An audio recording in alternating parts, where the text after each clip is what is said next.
it's about it's just gone 10 o'clock tonight, and I'm really tired. I'm sorry, I haven't made a single broadcast all day because we're running to an incredible schedule.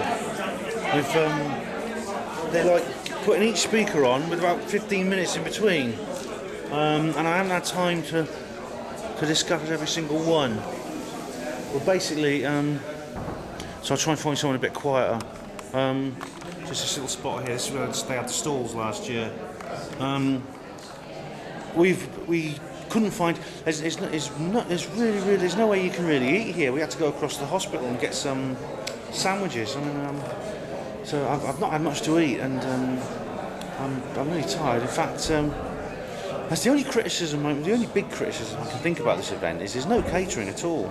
There's not even a water fountain. I've been filling up my water bottle in the toilets, the wash basins in the toilet. I'm really knackered. Richard Hoagland has been on. He's the last speaker of the day. I'll talk about the other speakers tomorrow, but he's talking about. He gave a very, very long lecture talking about the space shuttles and about the history of the space shuttle and how it related to Star Trek, how they called the space shuttle Enterprise. Hi, Jack. There's my friend Jack there. Greetings. Remember him from last year? Live long and prosper. I think I did that last year as well. I can't remember. I did. I don't know.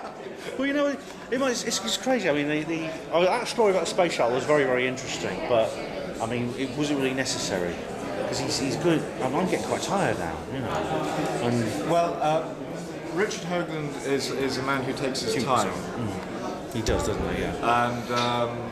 And you might want him to get to the damn point, but I mean, he is weaving a narrative. You know, he's weaving a narrative. He's weaving a web within a cosmic intrigue, whether you believe it or not. And he's quite poetic, isn't he? Sort of very poetic. He has his style, you know. Very poetic. I love the guy. I mean, it's hard to know what to think. I mean, regarding Obama. Most of the people here think Obama is some incarnation of the Antichrist, whereas he thinks he's some incarnation of the Saviour. So it's, but the truth is probably about halfway, I think. Perhaps. But his latest discoveries, you see, it's very recently NASA sent a probe to a planet called Vesta, which is one of the minor planets in the asteroid belt, and it's never been visited close up before. I mean, they've sent craft to other planets, but not to this one. And he's discovered it's the same, some of the same things that happens on other worlds. Like what looks like artificial structures, but whether they are or not remains to be seen. Is it possible? Like, I mean, you and I both sort of are happy with the idea of extraterrestrial life, you know. And there's also I mean, if you think about it, I mean, Mars did once have water on it, many in the distant past, and that water dried up. I mean, and it may well have had life, including complex organisms like the Earth. It could be an intelligent animal species evolved, or came from somewhere else, and they built a civilization, you know, could have built these sort of things.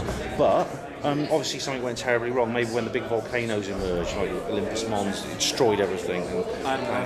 And now what is left, to paraphrase Carl Sagan, billions and billions of rectilinear geometric lines. Maybe in the future, hopefully not, this won't happen, but a similar sort of disaster could have befall the Earth, and in a billion years' time, Venus might become a blue-green planet and evolve an intelligent animal species. Could send a craft to the Earth, which would be a dry dust bowl, and they'd be seeing the outline of the various structures if any have survived, without, you know, with the atmosphere thin and no water, hopefully, no rain.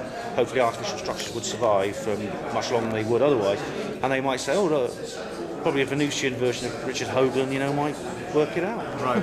Well, and earlier in the year it was announced on, there was a BBC documentary came out about a lady, I forget the term, but a satellite archaeologist who is putting forth the claim that under the sands of Egypt are at least 17, I believe, new pyramids buried under the sand, and whole city-states that we have any idea about, but you can see it through satellite ground-penetrating techniques. My.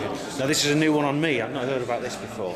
Well, she was cut. Her preliminary groundwork over there in Egypt was cut short by the spring, the revolution. But it's an ongoing thing. She is sort of a bit of a radical, a bit of a pioneer in this new archaeological field. So if that was just a few thousand. Oh, that's Richard calling us back for the other Rich.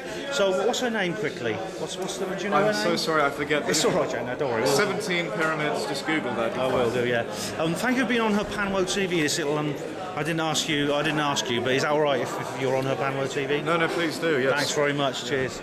See you. We're going to go inside now and hear the rest of Mr. Hoagland. I'll be right back. I'll see you later. Hi. Oh, Heidi. Oh, blimey. Heidi's just turned up. Hi. You made it.